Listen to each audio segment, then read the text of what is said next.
कि बाप वो शख्स और वो रिश्ता और उस जात और हस्ती का नाम है जो आपको अपने से ज्यादा कामयाब देखना चाहते हैं। बाकी लोग शायद आपको किसी और तरह देखते हो, और भी लोग होंगे आपकी लाइफ में जो आपको कामयाब देखना चाहते हैं, लेकिन जिस तौर पर बाप के अंदर ये बोझ है, ये मोहब्बत है, ये तड़प है, ये पैशन है कि मेरा बेटा या मेरी बेटी या मेरे बच्चे खूब कामयाब हो, शायद कोई और इस तरह नहीं सोचता। मैं ये बताता चलूं कि हम बाप की अजमत पर, बाप की मोहब्बत पर गौर करेंगे। फादर्स हार्ट, बाप का दिल कैसा होता है। पिछले दिनों हमने माओं के बारे में बहुत कुछ सीखा। मदर्स डे के मौका पर बहुत सारे पैगामात फैमिली के मुतालिक, माँ बाप की इज्जत के मुतालिक हमने सीखे खुदा के कलाम में से। तो इन दिनों मेरे दिल में खुदा ने डाला है कि हम फादर्स हार्ट, बाप का जो दिल है, उसके बारे में सीखें। लूका तबीब की मार्फत लिखा गया अंजीली बयान है, 15वां बाब 11वीं आयत से उसकी 32वीं आयत तक आज की तिलावत है। लूका 15:11 से 32वीं आयत मुकद्दसा तक है, लेकिन मैं चाहूंगा कि आप लूका तबीब की मार्फत लिखा गया अंजीली बयान 15वें बाब की 11वीं आयत से 15वीं आयत तक पढ़ दें। वैसे जो पूरा पैसेज है 32वीं आयत तक है जी। खुदा के कलाम मुकद्दस में रकम है। फिर उसने कहा कि किसी शख्स के दो बेटे थे। कि किसी शख्स के दो बेटे थे। उनमें से छोटे ने बाप से कहा, ए बाप, माल का कुछ हिस्सा, माल का जो हिस्सा मुझको पहुंचता है, मुझे दे दे। उसने अपने माल मता उसने अपना माल मता उन्हें बांट दिया। और बहुत दिन ना गुजरे कि छोटा बेटा अपना सब कुछ जमा करके दूर दराज मुल्क को रवाना हुआ और वहाँ अपना माल बदचलनी में उड़ा दिया। और जब सब खर्च कर चुका तो उस मुल्क में सख्त काल पड़ा और वो मोहताज होने लगा। फिर उस मुल्क के एक बाशिंदा के जा पड़ा। उसने उसको अपने खेतों में सूअर चराने भेजा। Thank you. पाक कलाम के पढ़े, सुने, समझे और कबूल किए जाने पर खुदावंद की इलाही बरकत। सब कहें आमीन। अजीजों, ये जो लूका तबीब की मार्फत इंजीली बयान हमने तिलावत किया है, जब हम 15वें बाब को पूरा पढ़ते हैं तो वहां पर हमें जबरदस्त एक तरतीब नजर आती है तमसील की। यीशु मसीह की जो तालीमात थी, गुफ्तगू थी, जो वे ऑफ टीचिंग था, सिखाने का तरीका था, वो बहुत आसान था। यीशु मसीह तमसील में मिसालें दे देकर, एग्जाम्पल्स दे देकर लोगों को सिखाते थे ताकि लोग समझें। और आज भी पैगाम जितना आसान होगा, जितना मुख्तसर और सादा होगा, लोग उसे उतना ज्यादा पसंद भी करते हैं, उतनी जल्दी उसको अंडरस्टैंड भी करते हैं। ऐसे ही है। तो ये बहुत जरूरी है कि जो बाइबल मुकद्दस के पैगामात हैं वो सिंपल होने चाहिए। और गॉस्पल के बारे में मैं अक्सर कहता हूं, गॉस्पल, इंजील बहुत सिंपल है, बहुत सादा है। और जैसे ही आप आयात को पढ़ते हैं आपको अंडरस्टैंडिंग होना शुरू हो जाती है। आप कसीन खुदा खोल देता है और आप चीजों को बड़ी आसानी से समझ रहे होते हैं। उसमें बहुत पढ़े लिखे लोग भी और दरमियाने पढ़े लिखे लोग भी और थोड़े पढ़े या नहीं भी पढ़े लिखे, उनको भी बाइबल मुकद्दस की और इन बातों की बड़ी आसानी से समझ आती है। इस चैप्टर में 3 तमसील है। एक कि भेड़ खो गई है और जो चरवाहा है वो 99 को छोड़कर, यानी एक भी जरूरी है। एक रूह भी बहुत जरूरी है। इससे मुराद के खुदा सिंगल पर्सन की भी फिक्र करता है। एक शख्स किसी दूर दराज इलाके में रहता है और अगर उसने अंजील नहीं सुनी तो चर्च का, ईमानदारों की यह जिम्मेदारी है, रिस्पॉन्सिबिलिटी है कि वो खुशखबरी उस शख्स तक लेकर जाए। ये पहली तमसील है। और फिर दूसरी, एक औरत का क्या गुम जाता है? दिनार गुम जाता है। और वो क्या करती है? चिराग जलाकर उसे ढूंढती है। यह भी खोए हुओं की तलाश की बाबत है कि खुदा खोए हुओं को तलाश करता है। यीशु मसीह के बारे में लिखा है कलाम खुदा में, इब्ने आदम खोए हुओं को ढूंढने और निजात देने। ये यीशु का काम था। इस खिदमत के लिए खुदा यीशु ने चर्च को भी मुकर्रर किया है। और फिर तीसरी तमसील जो है वो मुशरफ बेटे की है, प्रोडिगल सन जो है। इसके बारे में अभी हमने चंद एक आयत पढ़ी है, लेकिन ये पूरा वाक्या 11वीं आयत से 32वीं आयत तक आपको मिल सकता है। और आज इस पैगाम में जो बात हम सीखने वाले हैं वो ये है कि बाप का जो दिल है, जो फादर्स हार्ट है, वो माफ करने वाला है, वो मोहब्बत करने वाला है, वो गले लगाने वाला दिल है। हालेलुया। पिछले दिनों मैंने आपकी खिदमत में ये बात पेश की थी कि बाप वो शख्स है जो अपने बेटे को अपने से ज्यादा कामयाब देखना चाहता है। हालेलुया। दुनिया में और बहुत सारे रिश्ते हैं, लेकिन वो रिश्ते बाप जैसे नहीं है।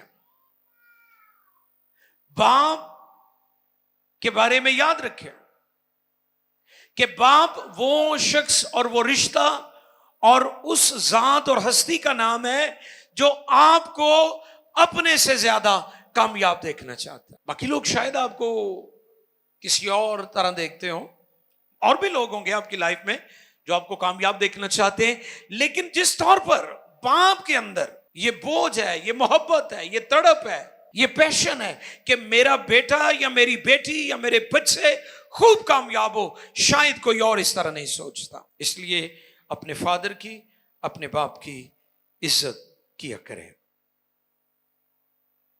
मुशरफ के बारे में जैसा कि अभी हम देख रहे हैं, मुशरफ ये दो भाई थे, एक बड़ा और एक छोटा। ये छोटा था, इवें लगता भी छोटे जल्दी खराब हो जाते हैं। तुसीं वेखिया नहीं, मामा भी कहणगे निक्का जो है घर च सारे ये दिन लाड करते हैं, वो लाड कर करके ही उन्होंने खराब कर देंगे ने। ये भी छोटा है, बड़े ने नहीं अपना हिस्सा भी मांगा।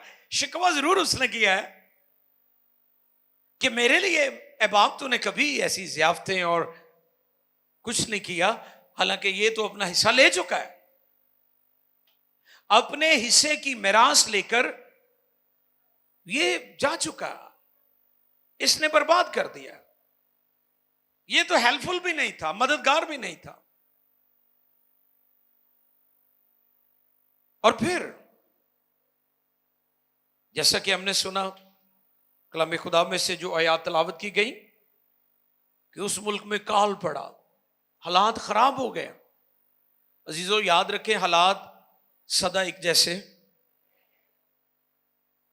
मैं बार बार मसीही लोगों को अपने पैगामात में खबरदार करता रहता हूं, अपनी प्रॉस्पेरिटी को ज्यादा लोगों पर शो ना करें।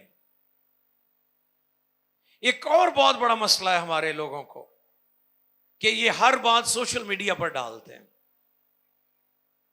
नवे कपड़े ने, नवी मोटरसाइकिल है, पता नहीं ये दूजियां नूं साड़ना चाहते ने शायद, या वहाना चाहते ने कि साढ़े कोल कुछ हैगा। रोटी खा रहे ओदी फोटो, घरों निकल रहे ओदी तस्वीर, घर वापस आंदे ओदी फोटो, ठीक है, बच्चों के रिजल्ट ने ओदी फोटो। आपको नहीं पता कि जो आपको फॉलो कर रहे हैं वो सारे आपके चाहने वाले नहीं है, आपका नुकसान करने वाले भी हो सकते हैं। सो ये खतरनाक हद तक चीजें चली गई हैं। आज सुबह मैं बयान कर रहा था, अपनी बेटियों की, अपनी फैमिलीज की पिक्चर्स सोशल मीडिया पर ना शेयर करें। आप क्यों अपना आप लोगों को दिखा रहे हैं? ये सीक्रेट है, ये फैमिली है। ये मशहूरी की तरफ क्या लोगों को लगा हुआ है? इज्जत की भूख और प्यास और तड़प लोगों की बर्बादी कर रही है। मुआशरे में, खानदानों में बिगाड़ आ रहा है। और मैंने पिछले दिनों भी प्रीच किया था कि लोग आइडलाइज करते हैं एक्टर्स को, स्टार्स को, क्रिकेटर्स को, उनके जैसे बनना चाहते हैं। आपके बच्चे तबाही की तरफ जा रहे हैं बेजा सोशल मीडिया का जो इस्तेमाल है। और आज सुबह हम सीख रहे थे स्क्रीन एडिक्शन हो, लोग एडिक्ट हो चुके हैं स्क्रीन के। पहले आपस में गुफ्तगू करते थे, 4 घर दे मेंबर ने चारों मोबाइल लेके लैदा बैठे हुए ने ते कोई किसी ना गल नहीं करन दिया, ते एक दूजे ने मोबाइल वहांदे नहीं, साइड ते कर लेंदे ने, ते जे उम्मीद है कोई मैसेज होए तो वेख के फौरन डिलीट कर देंगे, पता ना चले किसी को। अफसोसनाक हालत है हमारे लोगों की। और इसलिए लोग जब देखते हैं, लोग आपकी प्रॉस्पेरिटी से भी जलते हैं। इसलिए अपने आप को ज्यादा शो ना करें। हालात सदा क्या हुआ वहां पर? काल पड़ा, लोग भूखे मर रहे थे। और ये भी जो अपने बाप के घर से निकल गया है, ये भी भूखा मरने लगा। और आप गौर करें कि वो जब बाप के घर में था तो ऐश करता था, क्योंकि बाप उसकी टेक केयर करता था, बाप उसकी फिक्र करता था। और जब बाप के घर से निकल गया तो फिर उसे काम क्या मिला जी? सूअर चराने का काम मिला है। और मैं आपको बताता चलूं कि यहूदी सूअर को दूर से देखकर नपाक नपाक नपाक कहते हैं, इंतहाई नफरत करते हैं वो। अब ये बच्चा, ये लड़का यहूदी है और काम कौन सा कर रहा है? जो उसे जेब ही नहीं देता, जो उसका करने वाला ही नहीं है। और यही काम बड़ी मकारी और फरेब के साथ मसीहों के साथ भी हुआ है। मसीहों को शराब दे परमिट बना के देते तो उन्होंने कहा तुसी बेचो, और बाद में बदनाम कर दिया मसीहत में तो शराब हलाल है, जायज है। अफसोस, सूअर चराना किसी भी यहूदी के नजदीक मकरू काम था, नापाक, नाजायज। और यही हाल हमारी भी बहुत सारी बस्तियों के साथ हुआ है कि उन्होंने पूरे टब्बर ने परमिट बनवाए हुए। अफसोस जो बनाकर देते हैं, अफसोस जो ये कर रहे हैं, अफसोस इस लड़के मुशरफ की तरह वो भी सूअर चरा रहा था। और फिर खाता क्या था? है ओही फलियां जड़ियां सूर खांदे सन। सूरां च रहिंदा सी, सूरां च सौंदा सी, सूरां रगाई खांदा सी। ते फिर प्यो दी याद ते आंदी है ना, फिर आई उन्होंने प्यो दी याद। और उसे आरज़ू थी, और उसे आरज़ू थी कि जो फलियां सूअर खाते थे उन्हीं से अपना पेट भरे। मिजरेबल, इंतहाई खस्ता हालत, इंतहाई पस्ती की जिंदगी। बाप का घर छोड़कर, बाप की नाफरमानी करके, बाप या मां का दिल दुखाकर आप कभी प्रॉस्पर नहीं रह सकते। इस पर बहुत ज्यादा हमने गुफ्तगू की है, इस पर बहुत ज्यादा आपको टीचिंग दी गई है कि बेशुमार बच्चे, आज के बच्चे, खास तौर पर टेक्नोलॉजी वाले बच्चे, कंप्यूटर वाले बच्चे, पढ़े लिखे बच्चे, मां बाप को हमेशा हकारत की निगाह से देखते हैं। उनके सामने मैं मुशरफ की जिंदगी इबरत के तौर पर रखना चाहता हूं। अपने मां बाप की कदर करें। उन्हें फोन नहीं भी चलाने आता, उन्हें कंप्यूटर नहीं भी चलाने आता, फिर भी उनकी इज्जत करें, यह जरूरी है। 14वीं आयत। और जब सब खर्च कर चुका, हाँ, जब सब कुछ खर्च कर चुका। अच्छा, आपके दोस्त तब तक होते हैं जो तड़को जी बोल दो जरा, माल पानी होएगा। इसके बारे में मैंने सिखाया था। हमारे बेटों को भी, हमारी बेटियों को भी समझना होगा, हमारे लड़कों को भी, हमारी नौजवान लड़कियों को भी, कि जब तक आप खूबसूरत हैं, हुस्न है, लोग आपका पीछा करेंगे। जब तक आपके पास पैसा है, दौलत है, लोग आपके दोस्त होंगे, लोग आपके यार बेली बनेंगे, फ्रेंड्स होंगे आपके। जैसा ही पैसा खत्म हुआ, आपके दोस्त आपको मैसेज का जवाब भी, व्हाट्सएप बंद हो जाएगा। आपका जो फ्रेंड है ना आपका, वो ब्लॉक ही तानू कर देगा, कहणगे यार इन्हें मैनू अनफ्रेंड ही कर छड़िया, इसलिए कि तुहाडे को पैसे मुक गए ने, या आपकी खूबसूरती चली गई है। ये धोखा है। और बहुत सारे लोग इस जाल में फंसे हुए हैं, मुसरफ की तरह। और जब सब कुछ खर्च कर चुका, और जब सब खर्च कर चुका जी, तो उस मुल्क में सख्त काल पड़ा और वो मोहताज होने लगा। शुक्रिया। यहां पर खर्च कर चुका। मेरे सामने एक बात आ रही थी कि बहुत सारे लोग सेविंग नहीं करते। ये सीखने वाली बात है आप सबके लिए। मतलब खान साहब वाली तबीयत है, जेड़े पैसे आए खा ले, या अपनी इनकम तो ज्यादा एक्सपेंस कर ले। फिर क्या होगा? फिर आप बस्तियों में जाएंगे, तारीकियों में डूबेंगे, मकरूज हो जाएंगे। आप का जो इज्जत है, आपकी जो रिस्पेक्ट है, वो डाउन हो जाएगी, क्योंकि आप मकरूज हैं। यहां पर मुशर्रफ की जिंदगी के बारे में मैं जब गौर कर रहा था, मेरे सामने बात आ रही थी, जब सब कुछ खर्च, बहुत सारे लोग सब कुछ खर्च कर देते हैं, थोड़ा जिहा भी सेविंग नहीं करते। ये एक ब्लेसिंग है कि फिनांस को कैसे मैनेज करना है। मैंने पिछले दिनों भी ये प्रिंसिपल सिखाया था कि आप एक्सपेंस करके सेविंग नहीं कर सकते। आप कहते हैं जी ये बिजली का बिल, गैस का बिल, ये पानी का बिल, ये बच्चों की फी, ये ग्रोसरी, ये कपड़े, ये जूतियां, ये बच्चों की चॉकलेट, ये फलां, ये पूरे काम करेंगे तो फिर बचत करेंगे। फिर आप कभी भी बचत नहीं कर सकते। दुनिया में जो दानश्वर है वो कहते हैं कि पहले सेविंग करें फिर एक्सपेंस करें। आप कहें आपकी इनकम है 50,000, आप 5,000 एक साइड पे कर दें और बाद में फैसला करें कि हमने 45,000 में 45,000 रुपए में पूरा महीना मैनेज करना है, तो फिर हो जाएगा। अगर आप कहें कि मैं एक्सपेंस करके फिर 5,000 की बचत करांगा, तो आप कभी भी नहीं कर सकते, क्योंकि होनी नहीं है। जब बाजार जाएंगे सारे लग जाने हैं। मुशर्रफ की जिंदगी से ये बात हम सीख सकते हैं, जब वो सब कुछ और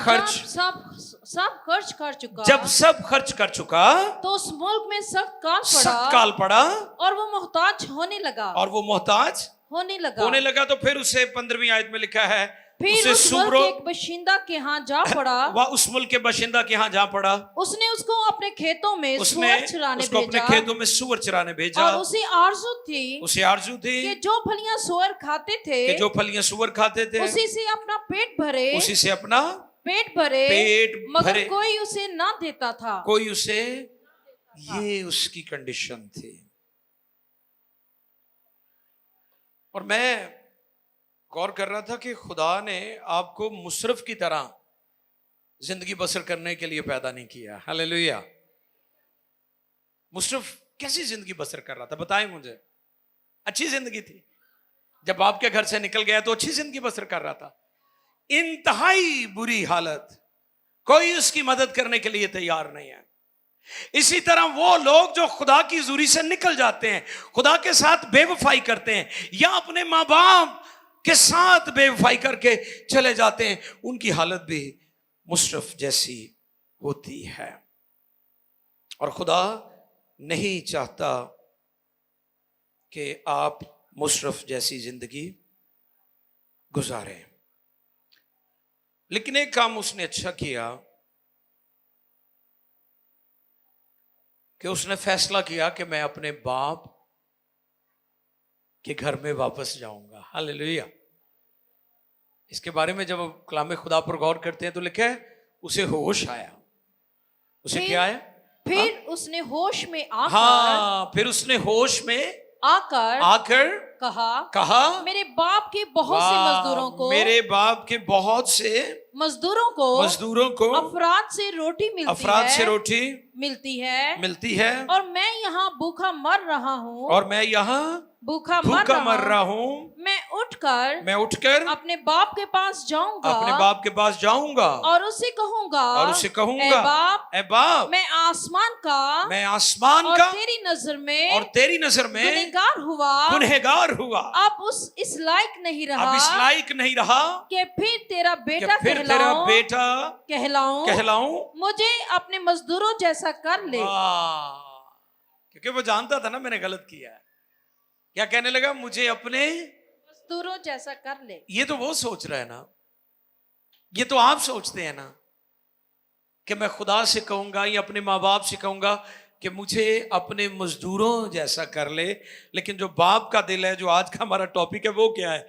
देखिए जरा 20वीं आयत पढ़ें। 20वीं आयत को हम पढ़ेंगे जी। बस वो उठकर अपने बाप के पास चला। हाँ, अब फाइनल चीज जो हम देख रहे हैं, मुशर्रफ अपने बाप की तरफ जाता है और फिर क्या होता है?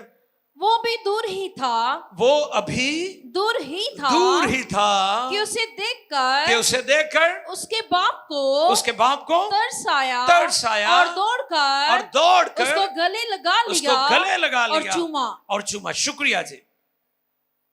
इससे मुराद कि मुशर्रफ का बाप उसकी राहें तकता रहता था। मुशर्रफ का बाप उसकी राहें, इसलिए तो उसने उसे दूर से देख लिया। एक मौजू था कुचला हुआ सरकंडा, इस पर मैंने मुनादी की थी और उसमें ये यहूदी रस्म का मैंने जिक्र किया था कि यहूदियों में एक रस्म है गजारा, और ये रस्म जो है, अगर कोई बेटा या बेटी नाफरमानी करके, बगावत करके, सरकशी करके, माँ बाप को दुख देकर या अपना हिस्सा लेकर चला जाए तो यहूदी मुआशरे में उन्हें वापस आने नहीं देते थे। अगर वो आता था तो इलाके के बुजुर्ग मिलकर कच्चे मिट्टी के बर्तन होते थे और वो ऊपर से नीचे फेंकते थे, और अगर वो टूट जाते कि इससे पेशतर वो वापस आता तो उसे हमेशा हमेशा के लिए सोसाइटी से, मुआशरे से, खानदान से वो कट जाता था, अलग हो जाता था। अब आपको पता है मुशर्रफ का बाप दौड़ा है। और ये भी एक बात इंटरेस्टिंग है कि यहूदियों में जो बुजुर्ग हैं वो दौड़ते नहीं है। ये उनकी रिस्पेक्ट होती है कि बुजुर्ग जो है वो हमेशा ऐसा लिबास पहनते हैं, इस अंदाज से चलते हैं, इस तौर से उठते बैठते हैं कि लोग उनकी हमेशा रिस्पेक्ट करें।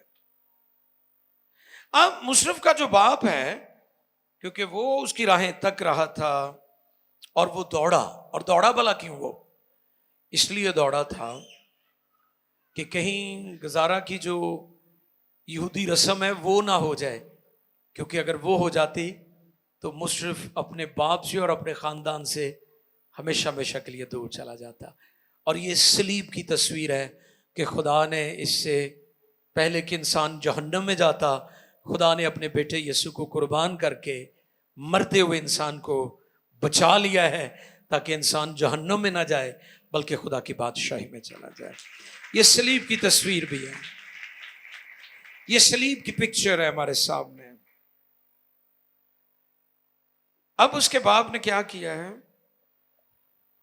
उसको दूर से देखकर उसके बाप को तरस आया और दौड़कर उसको गले लगा लिया और चूमा। वाह!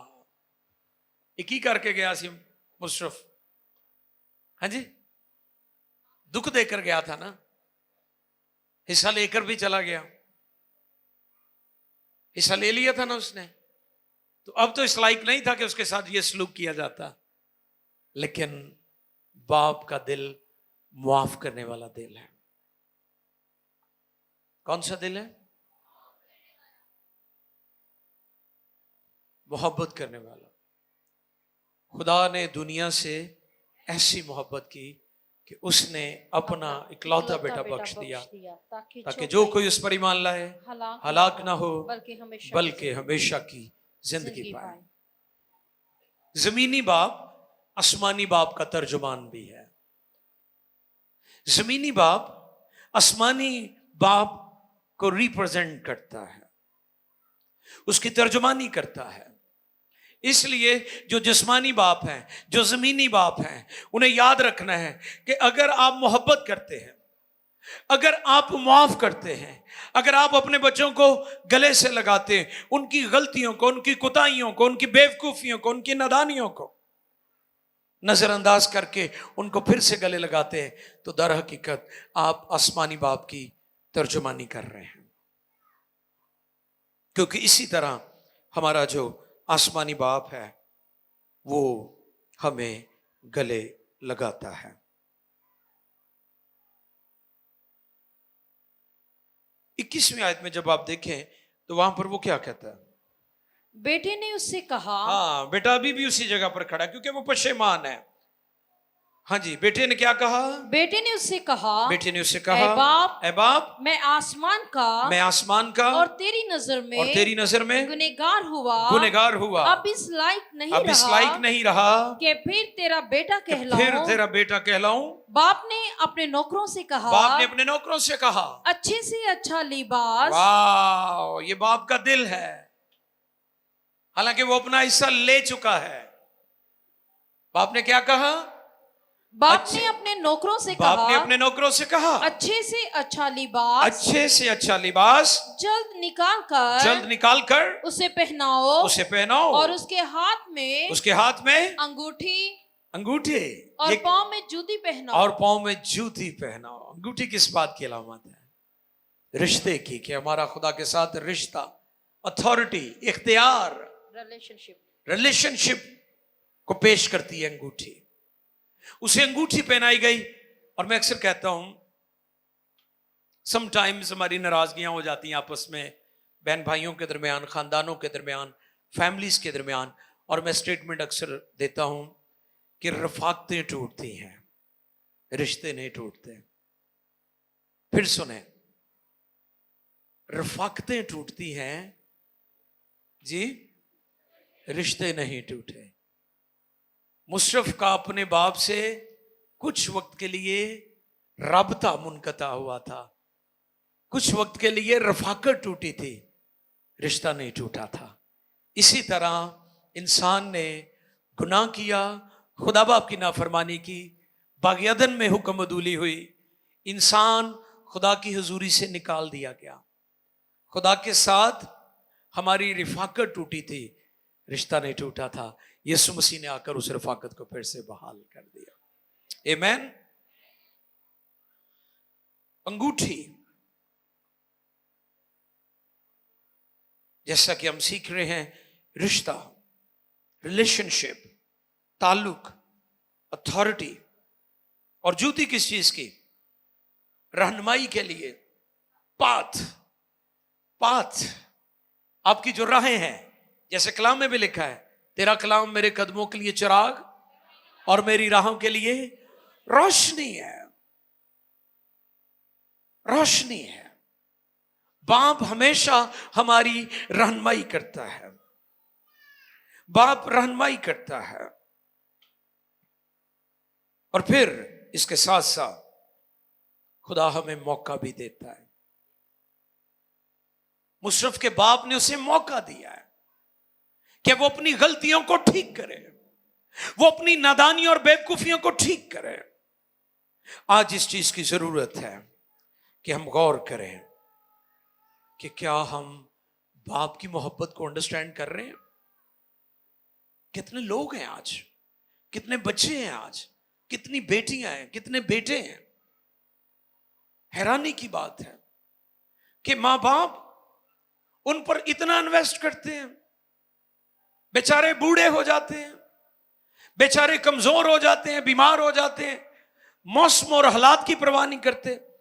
ये गर्मी जो आजकल है, आप मजदूरों पर गौर करें, जो धूप में, इवन जो हमारे बहन भाई, हमारे अजीज सऊदीया में, दुबई में, गल्फ कंट्रीज में गए हुए, आपको पता है वो कितनी मुशक्कत करते हैं वहां पर।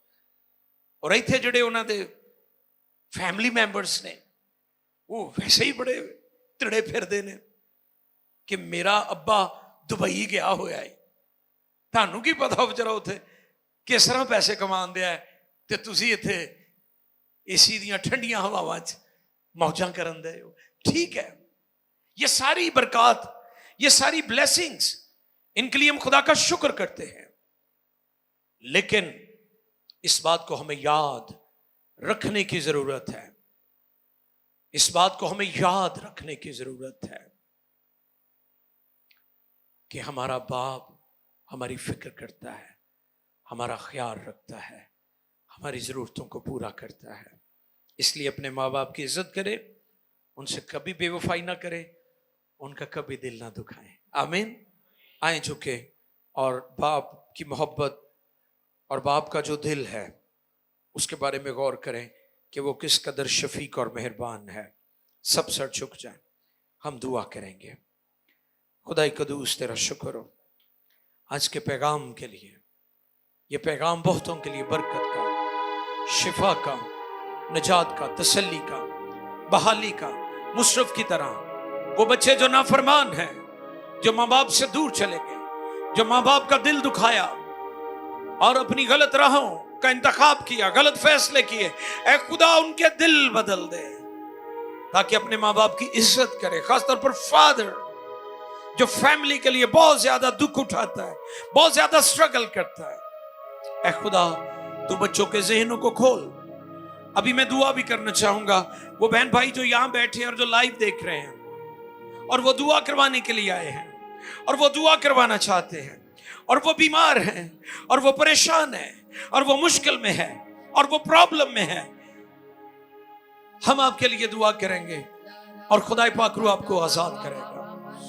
ओ हर रासे बेखो इंदरे से ब्राका दाला रसे ओ ले रे से के दे ले रे से बेरे के दे ले। हम दुआ कर रहे हैं यीशु के नाम में बीमारियों को झिड़कते हैं, यीशु के नाम में, यीशु के नाम में बीमार शिफा पाए, यीशु के नाम में बदरुओं से लोग आजाद हो, शैतान के जकड़े आजाद हो, इब्लीस के जकड़े आजाद हो, बुरी तासीरों छोड़ो, कमजोरियां छोड़ो, यीशु के नाम में छोड़ो इन बदनों को। फिलफोड़, बरकत, शिफा और बहाली आए आपके बदनों में से। हर तरह की तकलीफ, हर तरह की दर्द, हर तरह की रसौली यीशु के नाम में जाती रहे। ब्लड प्रेशर, शुगर नॉर्मल हो जाए यीशु के नाम में। शिफा पाओ यीशु के नाम में, बरकत पाओ यीशु के नाम में। खुदा हम तो अपना हाथ बढ़ा और कसरत की बरकत दे और अपने लोगों के साथ मदद कर रहनुमाई कर यीशु के पाक नाम में। आमीन।